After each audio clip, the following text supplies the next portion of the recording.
Hallelujah. बैठ जाओ, शरीर में और आत्मा में खड़े रहो खुदावंत के साथ, और आंखों को करके बंद अपने लिए एक प्रेयर करो। परमेश्वर के सामने जाओ आज के वचन के लिए कि परमेश्वर तेरा पवित्र वचन, तेरा पवित्र कलाम जो जीवन की बातें हैं, जो जीवन का वचन है परमेश्वर, जब मैं इसे सुनूं तो खुदावंद इसे पूरी तरह अपनी जिंदगी में लूं, पूरी तरह से खुदावंद इन वचनों में अपने जीवन में ग्रहण कर पाऊं और उस पर चल पाऊं, ताकि इससे बड़ा जीवन ले पाऊं। हालेलुया। तो इसीलिए आंखें बंद करो और प्रार्थना करो। परमेश्वर पिता, आज के वचन के लिए हम प्रार्थना करते तेरे सामने कि तेरा पवित्र कलाम सचमुच जीवन है, और जब ये सुनूं मेरे जीवन पर ठहरे, मेरे जीवन में ये वचन काम करे, मैं इस वचन पर खराई पे चल सकूं, पूरा समझ आए, मेरे मन में बैठे, मैं जरा सा भी तेरे वचन से आगे पीछे ना हो पाऊं। निश्चय आज खुदा मुझे वो बुद्धि समझ दे चुके हो जिससे मैं बहुत आगे बढ़ चुका हूं। यीशु मसीह के नाम से ऐसा हो चुका है। आमीन। हालेलुया। तो ये बीच में मुझे स्पोर्ट चाहिए, स्पोर्ट, क्योंकि बिल्कुल कोई ट्यूनिंग लगाना नहीं है, ताकि हम लोग अच्छी चीज कर पाए। सुनो दे, देखो तो अभी हम लोग आज, हमारे लिए ये बहुत स्पेशल मीटिंग है आज, होली सप्पर। होली सप्पर मतलब वो दिन जिस दिन यीशु मसीह ने अपने चेलों के साथ लास्ट प्रभु भोज चेलों के साथ किया था।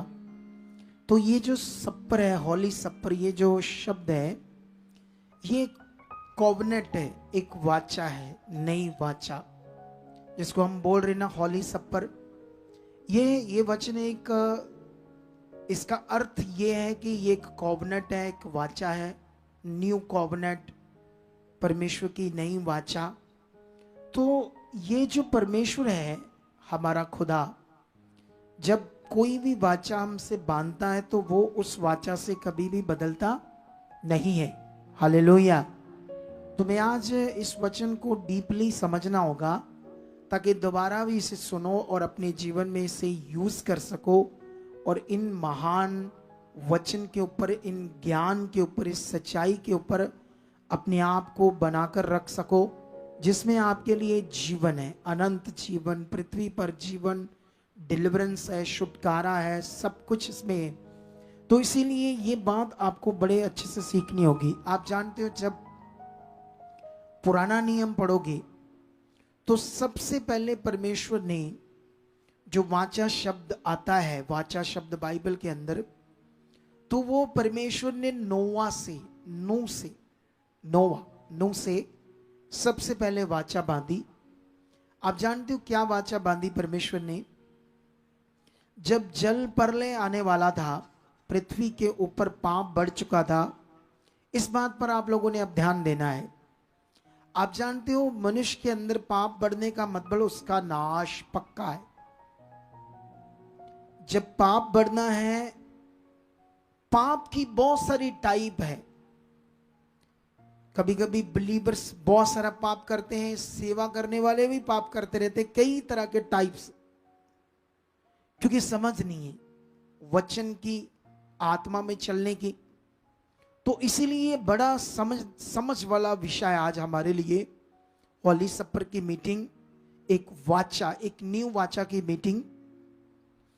जल प्रलय आने वाला था, तो परमेश्वर ने नोआ के साथ क्या क्या बांधी? एक वाचा। परमेश्वर ने ये वाचा बांधी उनके साथ कि मैं तुम्हें इस जल प्रलय से बचाऊंगा, तू ये काम कर, तू ये ऐसा कर, ये चीज ऐसे कर, इतने इतने ये जोड़े, ये जानवरों को ऐसे ऐसे तू जहाज बना, और मैं तुम्हें नाश होने से क्या करूंगा? बचाऊंगा। वो आप जानते हो, अगर यहां हिमाचल में एक डैम है, उसका नाम है, पंजाबी च कहते पाखड़ा डैम, हिंदी में बोलेंगे तो भाखड़ा डैम, ऐसा करके बात कर लेंगे। अगर आज वो टूट जाए तो पंजाब खत्म हो जाएगा। कितनों को बात समझ, आधा हिमाचल भी खत्म हो जाएगा। इसी तरह से अगर जो साइंस है, जो ग्लेशियर बने हुए बर्फ के बड़े बड़े ग्लेशियर, जैसे ये जो बढ़ रहा है तापमान, तो साइंस कहती है वो पिघल जाएंगे तो पूरी पृथ्वी पानी से क्या कर जाएगी, डूब जाएगी, तो सारे इंसान मर जाएंगे। इतना खतरनाक है। तो ये जल प्रलय जो था इतना खतरनाक था कि कुछ भी कर ले कोई भी इंसान बच नहीं सकता था। लेकिन तब परमेश्वर ने नूह के साथ वाचा क्यों बांधी? क्योंकि वो धर्मी था।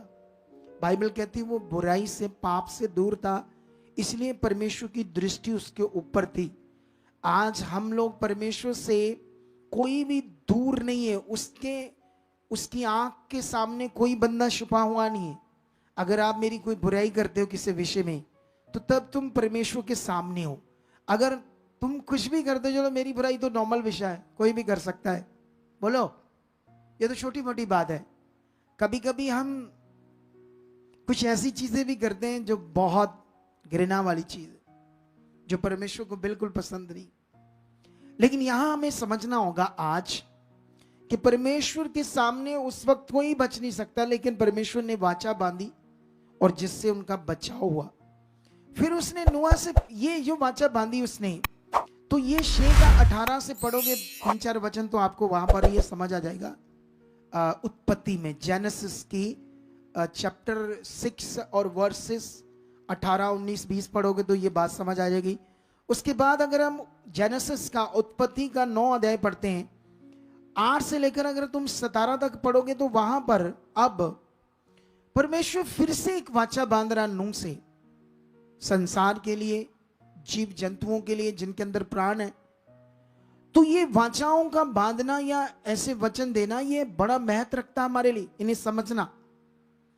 कोई भी परमेश्वर का वचन है, वो क्यों लिखा गया, किस लिए लिखा गया, उसका महत्व क्या है, परमेश्वर क्या बात करते। अगर इन बातों की हम समझ नहीं रखते तो हम आम विश्वासी हैं, खास नहीं। अगर आपसे गलती होती तो पश्चाताप करते तो एक आप अच्छे विश्वासी हो।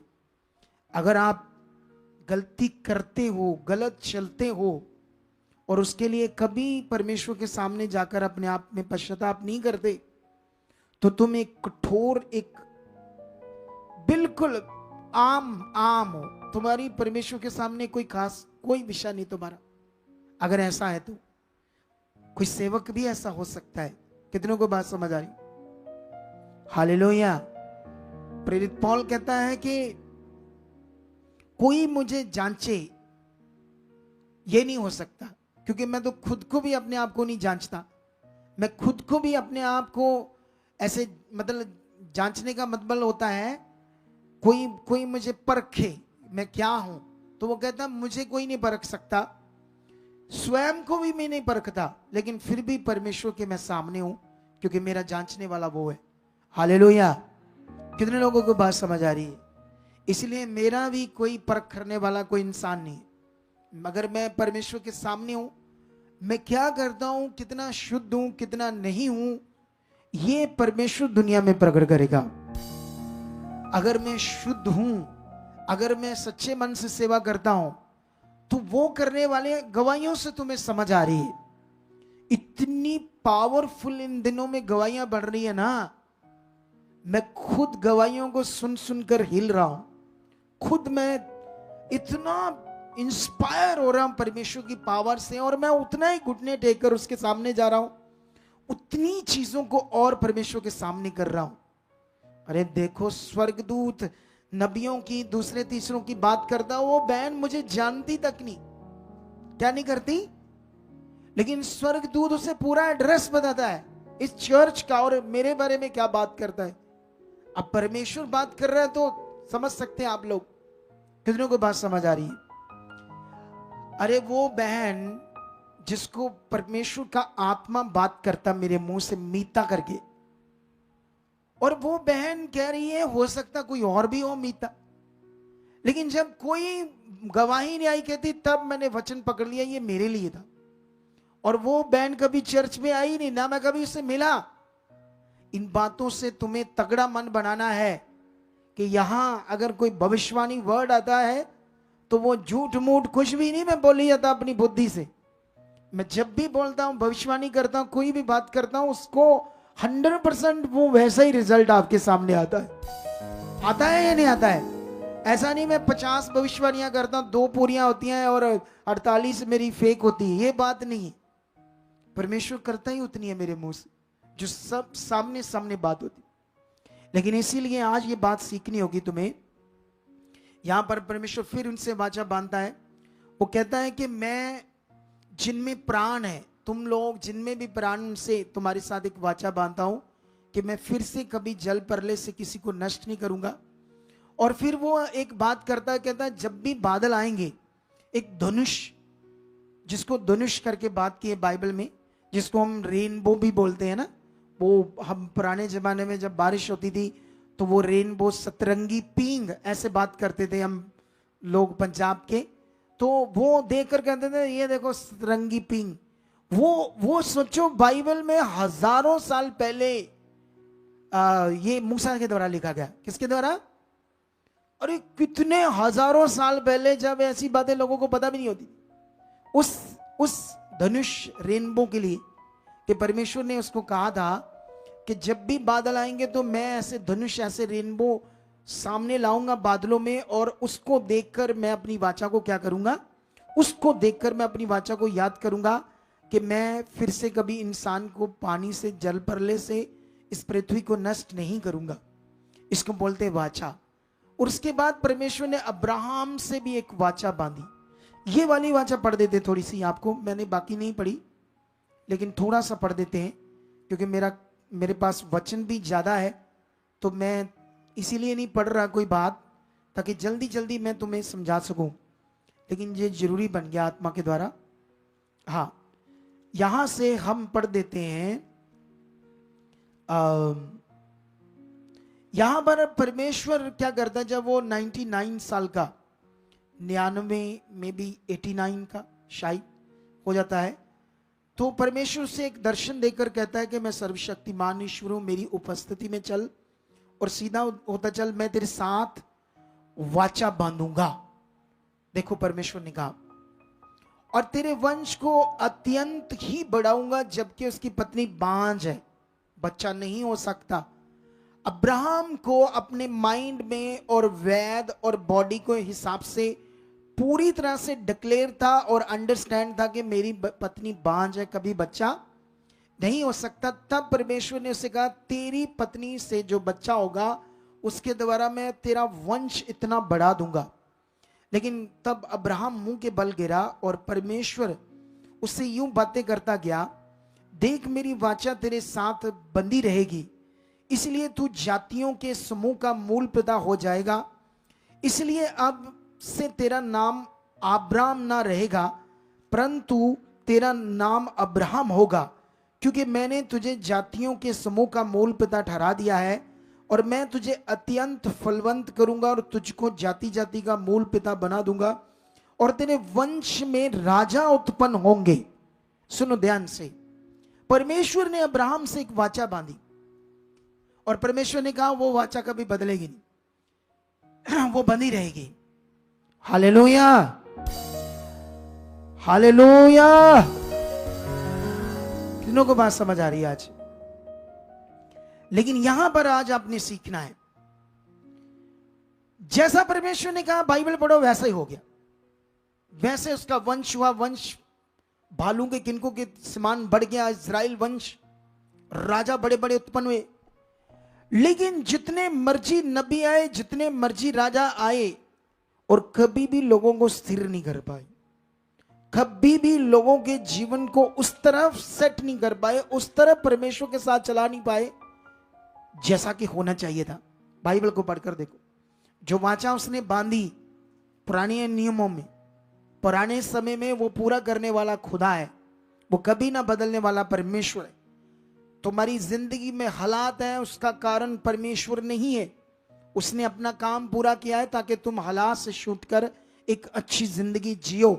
अगर तुम्हारी जिंदगी में हालात हो, उसका कारण बहुत ज्यादा तुम्हारी समझ, तुम्हारा ध्यान अच्छा नहीं है, तुम्हारा विश्वास अच्छा नहीं है, तुम अच्छे मन को पकड़ नहीं पा रहे, तुम अच्छे ध्यान पर ध्यान नहीं दे पा रहे, जो वचन तुम्हें कॉन्टिन्यू परमेश्वर पवित्र आत्मा के द्वारा मेरे मुख से थर्सडे संडे दे रहा रेगुलर, वो जीवन की बातें, उनमें तुम कभी पीछे नहीं रह सकते, उनमें कभी तुम थके नहीं रह सकते, परेशान नहीं रह सकते। अगर वो तुम्हारी जिंदगी में वो जीवन की रोटी, वो वचन तुम खा रहे हो, उसे डाइजेस्ट कर रहे हो, डाइजेस्ट करने का मतलब उस पर चल रहे हो, उसे अगर उस पर चल रहे हो तो सवाल ही नहीं पैदा हो सकता कि तुम दबे रहो, कुचले रहो, या शैतान तुम्हारे ऊपर अधिकार से तुम्हारे ऊपर दबाव डाल सके, तुम्हें जकड़ सके, तुम्हें अपना बाउंड कर सके, ऐसी उसकी ऐसी तैसी कि उसको अधिकार नहीं है कि वो तुम्हारी जिंदगी में कर सके। तुम्हें आज समझना होगा परमेश्वर के पवित्र वचनों को। उसके बाद जब ये काम हो रहे थे, फिर परमेश्वर ने मूसा के द्वारा भी वाचा व्यवस्था दी। हालेलुया। बड़ी जबरदस्त व्यवस्था थी पुराने नियम के अनुसार, लेकिन बाइबल कहती है नए नियम में उस व्यवस्था के बारे में लिखा कि वो व्यवस्था किसी को ना तो धर्मी ठहरा सकती थी, ना ही उन्हें बचा सकती थी। वो सुधार के टाइम तक कुछ नियम थे, कुछ ऐसी रीतियां थी जिनसे परमेश्वर के साथ बना जा सके, लेकिन उनका पूर्ण हल नहीं था। अभी एक वाचा पेंडिंग थी, एक असल काम बाकी था, एक असल विषय बाकी था जो परमेश्वर का पृथ्वी के ऊपर पूरा होने वाला था। आज अगर ये ज्ञान, ये बातें हमारी जिंदगी में अच्छे से नहीं बैठी तो ये बात याद रख लो, हम फिर एक नाम के बलीवर है, बस आ रहे हैं, बैठे जा रहे हैं। कोई 10 बजे, कोई 12 बजे, कोई 1 बजे, कोई 2 बजे, किसी को सुसु आ गया, किसी को कुछ हो गया, किसी को भूख लगी, कोई कैंटीन पर चला गया, कोई इधर चला गया। ये शारीरिक सिस्टम है आपका, ये खराब सिस्टम है। तुम सुनते हो लेकिन कभी गौर नहीं करते, तुम इसे मानने के लिए कभी ऐसे फील नहीं करते, मैं अच्छा सच्ची में ऐसा क्यों, मैं क्यों गलत करता हूं, मैं क्यों जो सुनता हूं उसको मानता नहीं हूं, क्यों जो मैंने सुना है समझा है बाइबल के अंदर, जहां परमेश्वर अपने दास के मुख से मेरे जीवन के लिए, मेरे अच्छे के लिए, मेरे भले के लिए, मेरे बेस्ट के लिए, मेरे घराने के बचाव के लिए जो ज्ञान है, जो समझ है। आप में से अगर आप किसी इंटरव्यू में जाओ, किसी ऑफिस में, या कोई सरकारी जॉब है, या कोई ऐसा कुछ है जहां पर वो क्या कहते हैं, आपने फॉरेन जाना है, आपका इंटरव्यू है, वहां कोई पासपोर्ट बनना, कोई ऑफिसर है, वहां पर आप कैसे बैठोगे, जाओगे, कैसे कैसे करोगे वहां पर, बोलो? ध्यान से, कुछ भी सुसु भी आ गया बाहर नहीं जाओगे, मेरी बारी आ जाएगी, मिस ना हो जाए, मेरा पासपोर्ट का नंबर आने वाला, ये फलान ढिंग। अरे तुम कैसे इंसान हो? तुम संसार के चीजों के लिए जिनसे तुम्हें जीवन नहीं मिलना, हाँ जीवन के लिए एक सोर्स है, वो वहां अपने आप को बनाकर रख सकते हो, तो परमेश्वर के साथ जो सर्वशक्तिमान है, अरे उसके सामने बाइबल में लिखा, जब तुम उसके घर में आओ, भवन में आओ, डरते और कांपते हुए आओ।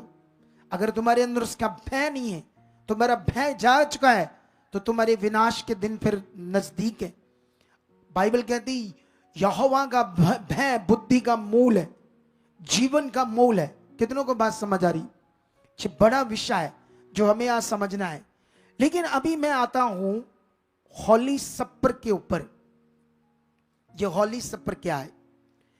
ये एक न्यू कॉवेनेंट है, एक बहुत पावरफुल वाचा। ये ग्रीक वर्ड से आया है, डायाथेके, ये वचन है डायाथेके, ग्रीक वचन से आए।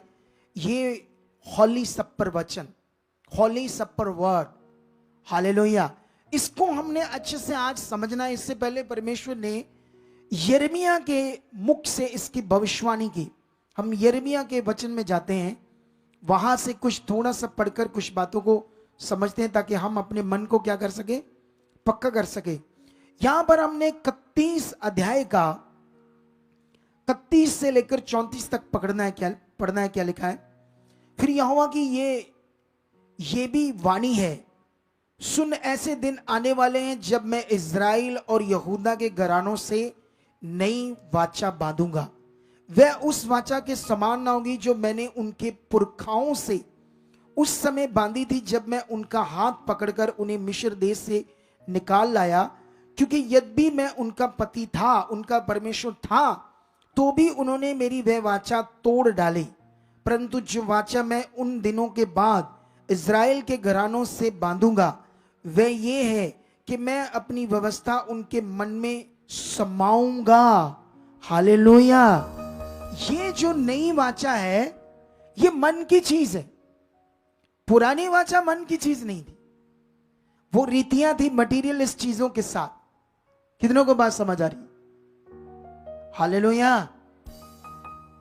जो पुराना वाचा थी वो मटीरियलिस्ट चीजों के साथ एक रीतियां थी, लेकिन जो नई वाचा है वो परमेश्वर कह रहे हैं कि मैं उस नई वाचा को उनके मन में क्या करूंगा, समाऊंगा और उसे उनके हृदयों पर लिखूंगा और मैं उनका परमेश्वर ठहरूंगा।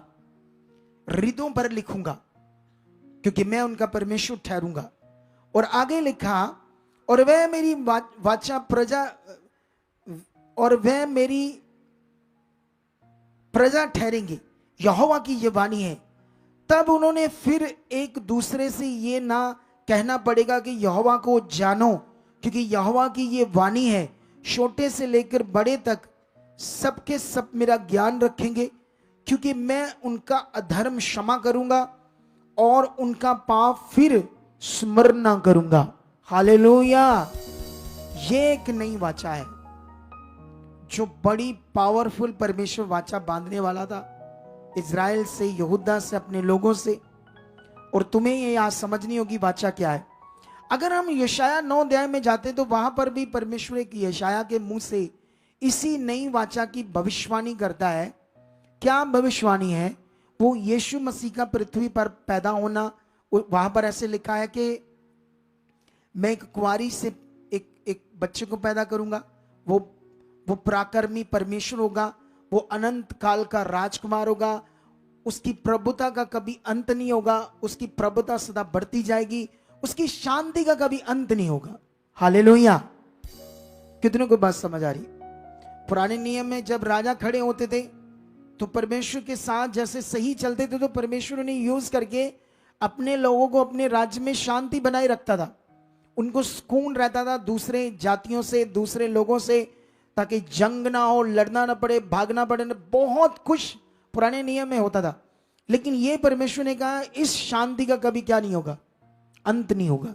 ये प्रभुता कभी खत्म नहीं होगी, ये स्वर्धा बढ़ती जाएगी। ऐसी ऐसी मैं भविष्यवाणी कर रहा है, एक वाचा को पृथ्वी पर क्या करूंगा, प्रकट करूंगा। लेकिन हमें थोड़ा सा और आगे जाना होगा, एक वचन पढ़ना होगा इब्रानियों की बुक से। ठीक है, इब्रानियों से थोड़ा सा ये समझते हैं खुदा के कलाम को, ताकि हम अपने मन को पूरी तरह से परमेश्वर के साथ क्या कर सके, पक्का कर सके। हालेलुया। ऊंचा बोलेंगे हालेलुया। हाँ, यहां पर हम 8 अध्याय निकालेंगे और इसका शेष से पढ़ेंगे। 8 का शेष से कंटिन्यू 13 तक लगातार पढ़ेंगे। पर उन याजकों के समान बढ़कर सेवा यीशु को मिली, क्योंकि वह और भी उत्तम वाचा का मध्यस्थ ठहरा, जो उत्तम प्रतिज्ञाओं के सहारे बांधी गई है। क्योंकि यदि वह पहली वाचा निर्दोष होती तो दूसरे के लिए अवसर ना ढूंढा जाता, पर वह उन पर दोष लगाकर कहता है, प्रभु कहता है, देखो वह दिन आते हैं कि मैं इज़राइल के घराने के साथ और यहूदा के घराने के साथ एक नई वाचा बांधूंगा। ये उस वाचा के समान ना होगी जो मैंने उनके बाप दादों के साथ उस समय बांधी थी, जब मैं उनका हाथ पकड़कर उन्हें मिस्र देश से निकाल लाया था, क्योंकि वह मेरी वाचा पर स्थिर न रहे, इसलिए मैंने उनकी शुद्धि न ली थी। प्रभु यही कहता है।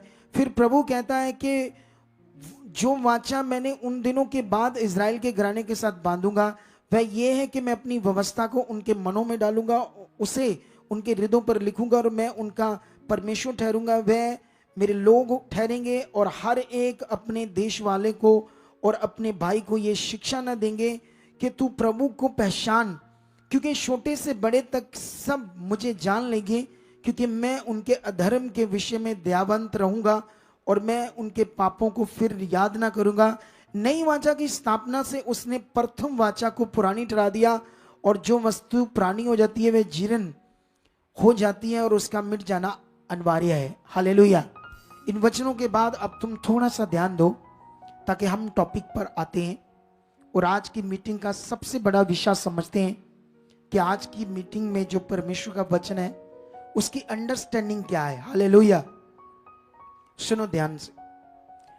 अगर पृथ्वी पर यीशु मसीह पैदा नहीं होते, शब्द देहधारी नहीं होता, वो कुंवारी कन्या से नहीं पैदा होता और वो पूरे जगत के लिए क्रॉस पर चढ़ के सारे संसार के पापों का प्रायश्चित नहीं करता, वो प्रायश्चित नहीं बनता, वो सारे लोगों की मौत को अपने ऊपर नहीं लेता, क्योंकि बाइबल कहती है एक मनुष्य के द्वारा मौत आई और सब मनुष्यों में वो मौत फैल गई, क्योंकि सबने पाप किया।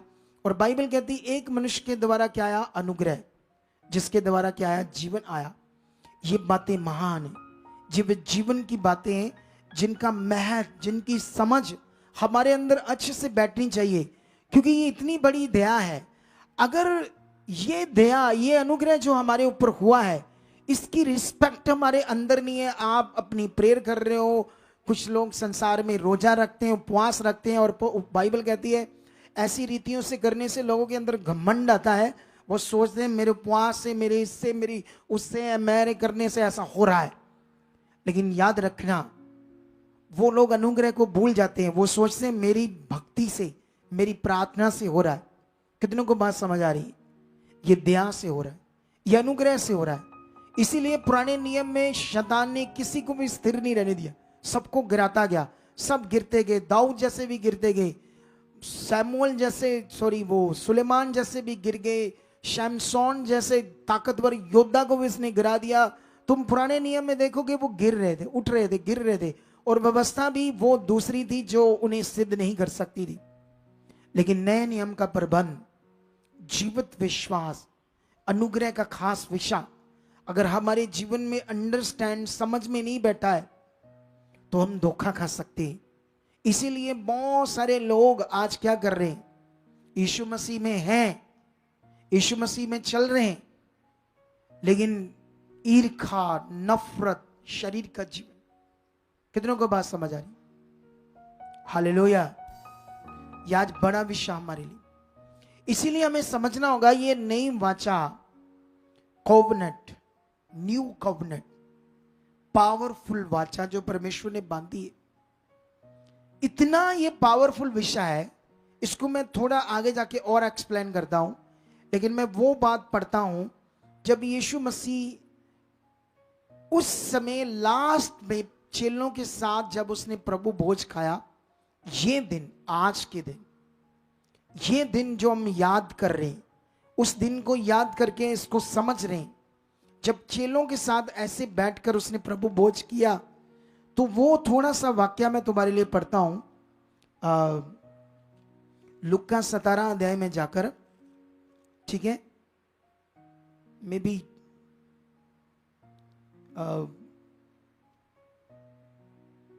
नहीं 22 अध्याय में, सॉरी, ये 22 अध्याय है लुका, और यहां पर हम पढ़ेंगे 17 से।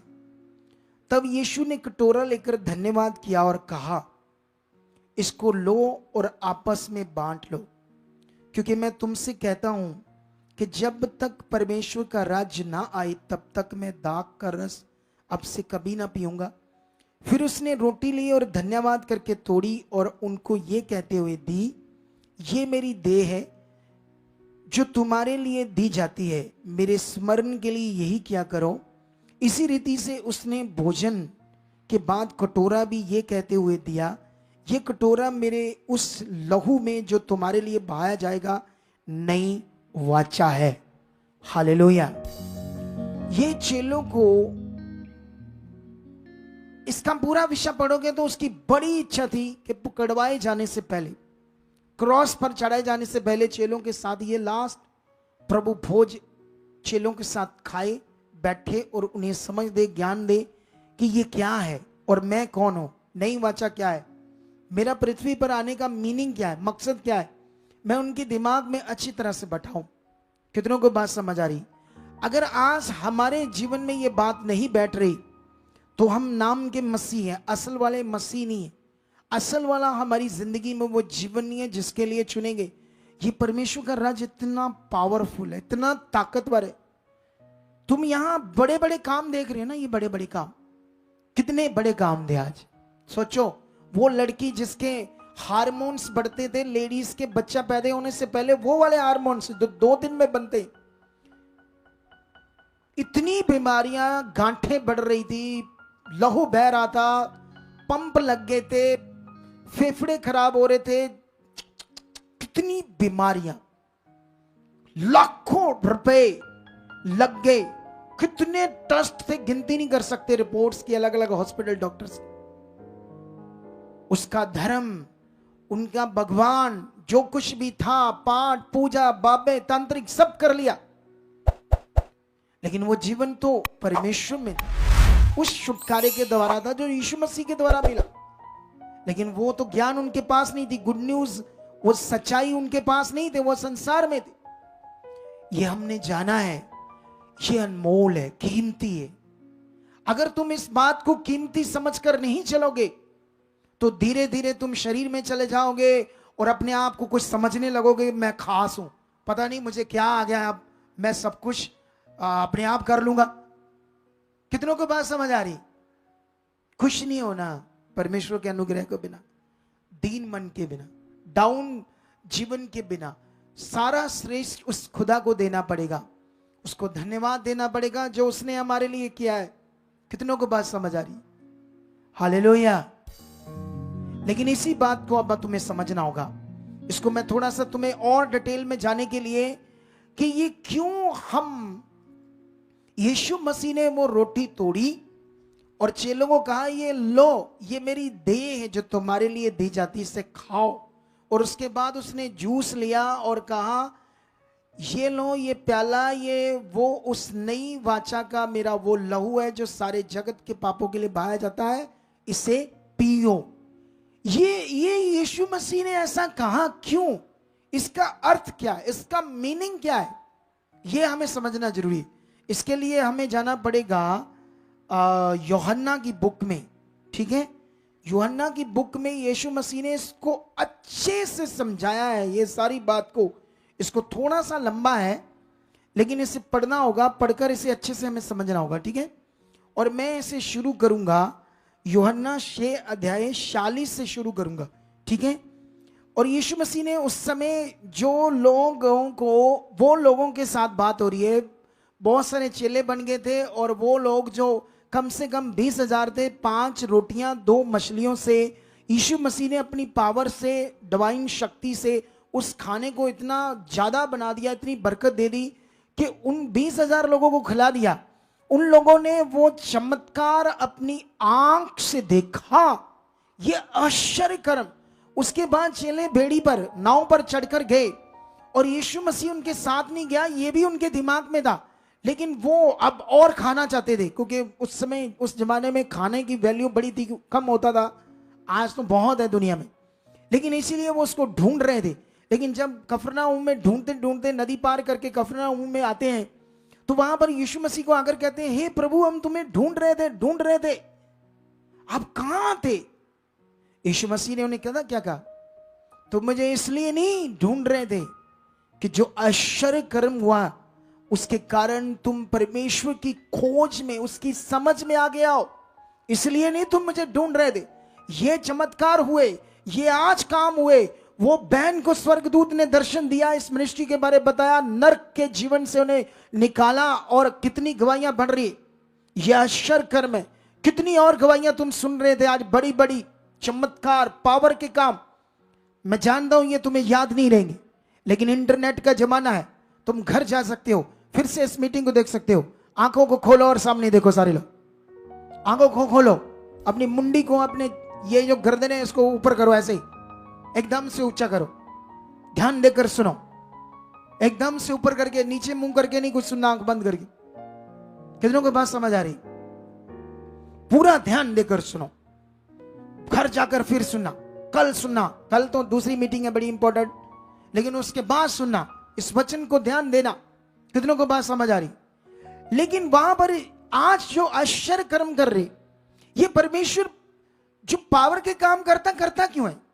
जानते क्यों? ताकि लोग परमेश्वर को समझने में आ गया है, उसे पहचानने में, वो कौन है जो काम करता है। लेकिन कुछ लोग तो इधर आते हैं ऐसे, ऐसे आते हैं, नए नए लोग आते हैं, आ ठीक करो सानू, आ ठीक कर दो, साडा सारा कुछ बंद है तो। ऐसे आते नए नए लोग। अरे क्या करते हो तुम, तुम्हारे सामने तो हो रहेगा।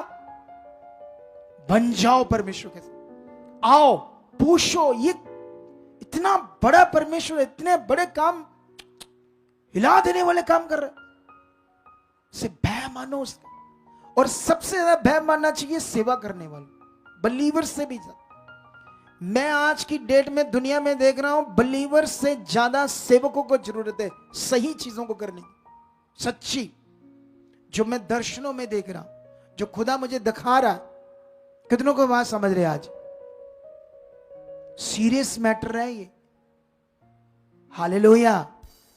लेकिन यहां पर हमें ये समझना होगा, आज वचन को समझना होगा। उसने कहा ये अशर कर्म देखकर तुम मुझे नहीं ढूंढ रहे थे, तुम तो उन रोटियों के लिए जो तुमने खाई थी इसलिए मुझे ढूंढ रहे थे। शारीरिक भोजन के लिए परिश्रम ना करो, उस भोजन के लिए परिश्रम करो जो अनंत जीवन काल तक ठहरता है। फिर उनसे बात होती, वो कहते हैं अच्छा तुम पर हम विश्वास करें पूरा वाला, तुम्हें अपना सब कुछ माने, प्रभु परमेश्वर सब कुछ जो तुम हो, जब तुम ही सब कुछ हो, प्रभु हो, परमेश्वर हो, यहोवा हो, सब कुछ तुम्हें ये माने, तो तुम हमें कौन सा चमत्कार दिखाने वाले हो? क्योंकि हमारे बाप दानों ने वो मन्ना खाया जो स्वर्ग की रोटी थी, और उसने कहा नहीं, मूसा ने तुम्हें वो रोटी स्वर्ग से नहीं दी, लेकिन मैं तुम्हें वो रोटी दूंगा जो स्वर्ग से होगी, और जब तुम उसे खाओगे अनंत काल तक नहीं मरोगे और भूखे और प्यासे नहीं रहोगे। उन्होंने कहा ये प्रभु रोटी हमें दे, ऐसी रोटी हमें चाहिए।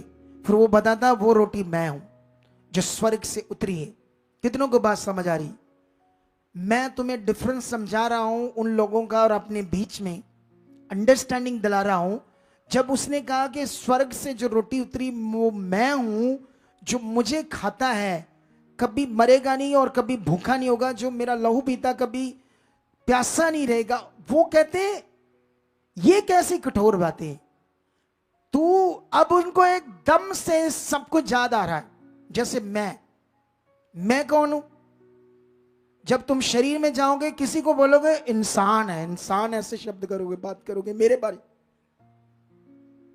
जब तुम्हें कुछ नहीं आता था, जब तुम नए थे, तब मेरे लिए तुम्हारी रिस्पेक्ट होगी। जब तुम्हें कुछ आ जाएगा तो तुम्हें समझ आएगा मैं इंसान हूं। क्या हूं मैं? इनको ये समझ आ गया। क्या समझ आ गया इनको? कि ये तो यूसुफ का बेटा है, मरियम का, जो हमारे बीच में इसके बहन भाई, ये कैसे स्वर्ग से उतरा है? ये कैसे स्वर्ग की रोटी हो सकती है? कुछ समझ आ रहा है कि नहीं आ रहा है? अब वो जा चुके हैं शरीर में। अब यीशु मसीह ने कुछ समझा रहा है, राइट चीजें जो हमें समझना है। जो होली सपर या होली कम्युनियन, होली कम्युनियन जो हर महीने में हम करते, क्यों करते हैं, इसका मीनिंग क्या है करने का? अगर हमें समझ नहीं है तो वो खाली है, फोका है, और रीति है एक, जस्ट रीति। क्या है? तो रीति तुम्हें वो चेंज नहीं कर पाएगी, तुम्हारे अंदर वो जीवन यीशु वाला लेकर नहीं आ पाएगी, क्योंकि तुम उसे रीति से ले रहे हो, विश्वास के साथ उस वचन को, ज्ञान को, सच्चाई को समझकर नहीं ले रहे जो तुम्हारे सामने खुदाबंद बता रहा है, जो तुम्हारे सामने खुदाबंद कर रहा है। हालेलुया। इसे समझना होगा। आप इस वचन को हम थोड़ा सा समझते हैं और अच्छे से, ठीक है? यहां पर हम पढ़ते हैं कंटिन्यू 46। ये नहीं कि किसी ने पिता को देखा है, परंतु जो परमेश्वर की ओर से है केवल उसी ने पिता को देखा है। मतलब अपनी बात कर रहा है यीशु। मैं तुमसे सच सच कहता हूं कि जो कोई विश्वास करता है अनंत जीवन उसी का है। जीवन की रोटी मैं हूं। तुम्हारे बाप दादों ने जंगल में मन्ना खाया और मर गए। ये वह रोटी है जो स्वर्ग से उतरती है ताकि मनुष्य उसमें से खाए और ना मरे। जीवन की रोटी जो स्वर्ग से उतरी है वो मैं हूं। यदि कोई इस रोटी में से खाए तो सर्वदा जीवित रहेगा, और जो रोटी मैं जगत के जीवन के लिए दूंगा वह मेरा मांस है। इस पर यहूदी ये कहकर आपस में झगड़ने लगे, ये मनुष्य कैसे हमें अपना मांस खाने को दे सकता है? यीशु ने उनसे कहा, मैं तुमसे सच सच कहता हूं कि जब तक तुम मनुष्य के पुत्र का मांस ना खाओ और उसका लहू ना पियो तो तुम में जीवन नहीं। जो मेरा मांस खाता और मेरा लहू पीता अनंत जीवन उसी का है, और मैं उसे अंतिम दिन फिर जिला उठाऊंगा। क्योंकि मेरा मांस वास्तव में खाने की वस्तु है और मेरा लहू वास्तव में पीने की वस्तु है। और जो मेरा मांस खाता और मेरा लहू पीता है वह मुझ में स्थिर बना रहता है और मैं उसमें। जैसा जीवते पिता ने मुझे भेजा है, मैं पिता के कारण जीवित हूं, वैसे ही वह जो मुझे खाएंगे मेरे कारण जीवित रहेंगे। जो रोटी स्वर्ग से उतरी है यही है, और उस रोटी के समान नहीं जिसे बाप दादों ने खाया और मर गए। जो कोई ये रोटी खाएगा वह सर्वदा जीवित रहेगा। मैंने वचन पढ़ा दिया है, तुमने सुन लिया है, अब देना है आपने ध्यान। हालेलुया। अब सवाल आ गया है, अगले 5-7 मिनट में हॉली सपर को समझना है। कितनों को बात समझ आ रही है? क्या यीशु मसीह के कहने का मीनिंग कि जो मेरा मांस और मेरा लहू नहीं पीता उसमें जीवन नहीं है, वो सर्वदा जीवित नहीं रह सकता, उसका अनंत जीवन हो ही नहीं सकता, इसका क्या मीनिंग है? क्योंकि यीशु मसीह तो बॉडी में हमारे साथ नहीं है, वो तो 2000 साल पहले ही स्वर्ग पर चला गया जिंदा होने के बाद।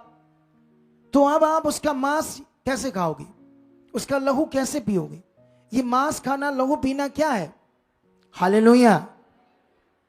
ये जो शब्द है ना हॉली सपर, ये वो ज्ञान था जो तुम्हें समझना होगा। जब हम आज उस रोटी के टुकड़े को और थोड़े से जूस को लहू समझकर पिएंगे तो तुम मसीह की देह में, उसके ब्लड में, उसकी बॉडी ऑफ क्राइस्ट, उसमें क्या करोगे? तुम सहभागी होंगे।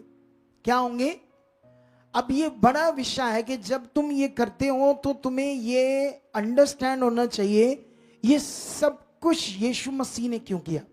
बाइबल कहता है हम पाप से पैदा हुए थे, दुष्ट के गुलाम थे, पाप के गुलाम थे, और बाइबल कहती है वो जीवन हमारा मरा हुआ था, लेकिन यीशु मसीह ने ये प्रोसेस करके अपना जीवन देकर, क्रॉस पर चढ़कर, शरीर तोड़वाकर, कोड़े खाकर, मार खाकर, किल ठकवाकर, बोटी बोटी करवाकर शरीर की, वो इसलिए हुआ हमारे पाप के कारण, हमारी मौत के कारण। उसने ये काम पूरा किया है।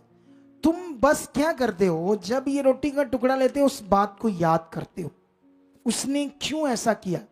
आप जानते हो ये सहभागिता इसलिए है ताकि हम सब जो मसीह की देह एक हो जाए, लेकिन दुनिया में ऐसा नहीं हो रहा क्योंकि इसका मीनिंग स्पष्ट से लोगों को पता नहीं। कितनों को बात समझ आ रही? कोई भी किसी के साथ मेल जोल नहीं, कोई प्यार नहीं है। मैंने यहां पर क्यों आत्मा के द्वारा एक बात कही कि आप यहां किसी के साथ दोस्त मत बनना, रिश्तेदारियां ना बनाना, क्योंकि ये भी मुझे पवित्र आत्मा ने कहा। लेकिन जितनों ने किया वो सब आगे पीछे हो गए।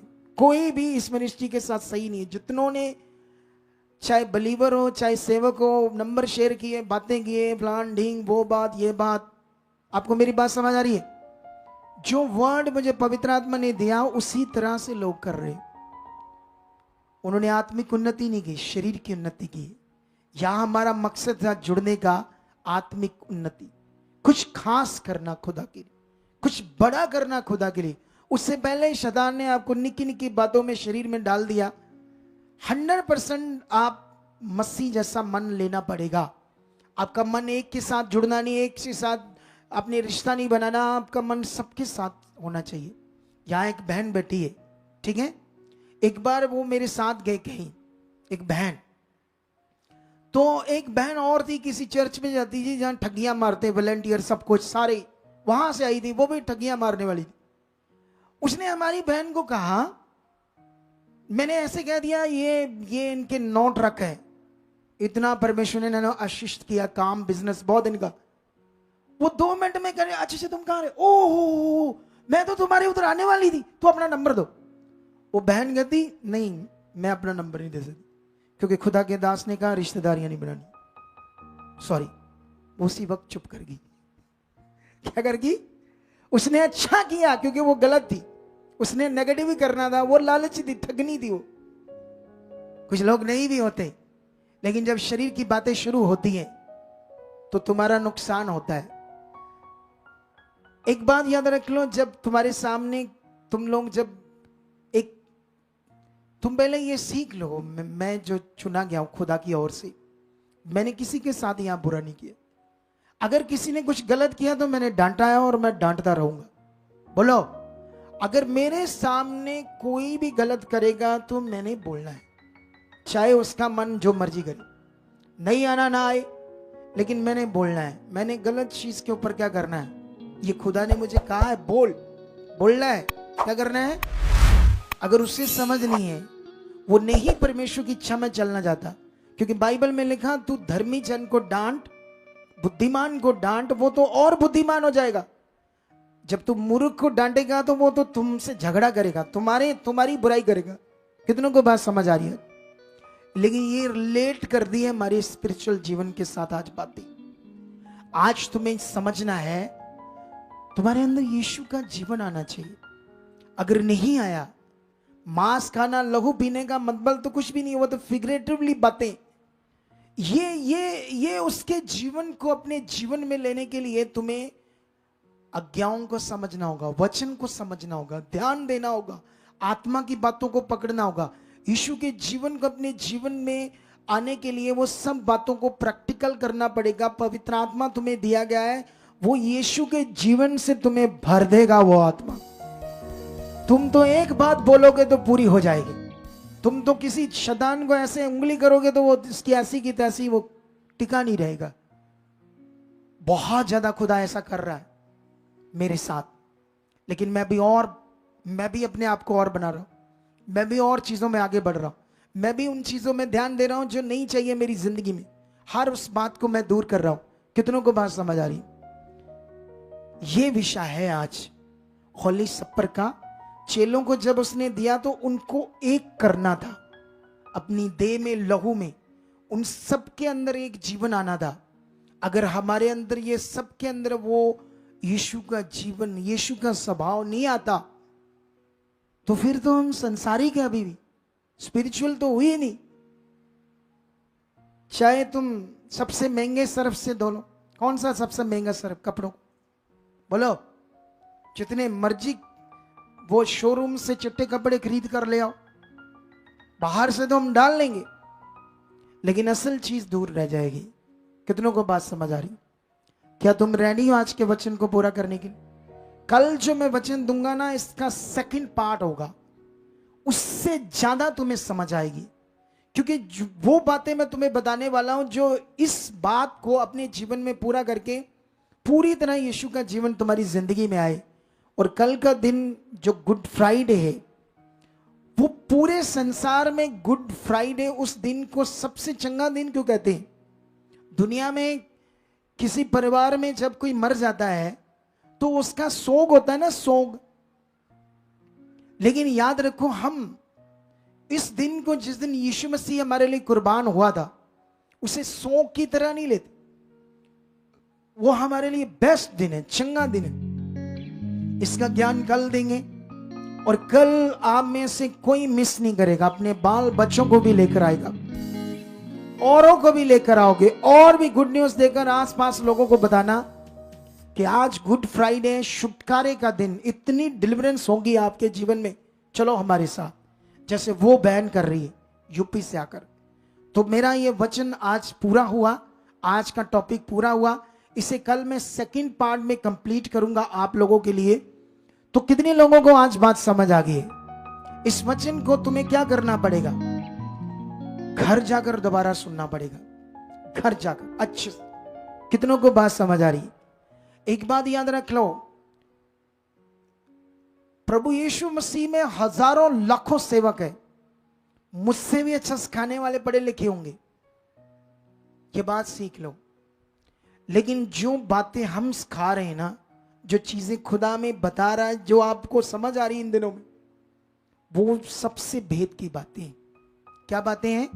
पिछले दिनों से लेकर जो चीजें इन दिनों में खुदा मुझे बता रहा है, क्योंकि खुदा पक्षपात नहीं करता, वो ये नहीं देखता ये एजुकेटेड, ये पढ़ा लिखा, ये इन बातों का कोई महत्व नहीं है। लेकिन याद रखना, जितना मर्जी ज्ञान दे, लेकिन जितने जीवनों को हम बदल रहे हैं और जितनी पावरफुल गवाहियां यहां आ रही है और जो अब स्पीड से आने वाली है, सबसे ज्यादा महिमा खुदाबंद की यहां होगी। सबसे ज्यादा उसके कामों के द्वारा उसके नाम को ऊंचा किया जाएगा यहां खुदाबंद को। ये मेरा 100% फेथ है, ये मेरा राइट 100% ये मेरा विश्वास है कि ऐसा खुदा कर चुका है। तो अभी हम लोग जैसे उस बहन ने बोया था, ये 3 मीटिंग्स हैं, आज की बड़ी मीटिंग्स हैं, कल और ज्यादा बड़ी मीटिंग्स है क्योंकि कल गैदरिंग ज्यादा होगी। आप लोगों ने एक भी बंदे ने कल मिस नहीं करनी, काम मिस कर दो, दिहाड़ी मिस कर दो, जॉब मिस कर दो, डांट खा लो, लेकिन कल की मीटिंग मिस नहीं करनी और परिवार को लेकर आना है। कल ज्यादा पावरफुल मीटिंग है। फिर संडे जो है वो हम जी उठने का दिन सेलिब्रेट करेंगे। उस दिन तो तुमने 100 से भी ज्यादा काम करके लोगों को लेकर आना है परमेश्वर के लिए। और मैं कल इसके विषय में कुछ पॉइंट बताऊंगा आपको, ऐसा क्यों करना हमने, क्योंकि आज हमारे पास टाइम की कमी है, क्योंकि आधा घंटा हमारा सुबह लेट हो गया था इंटरनेट इशू कारण, और मैं नहीं चाहता कि ये लंबा जाए।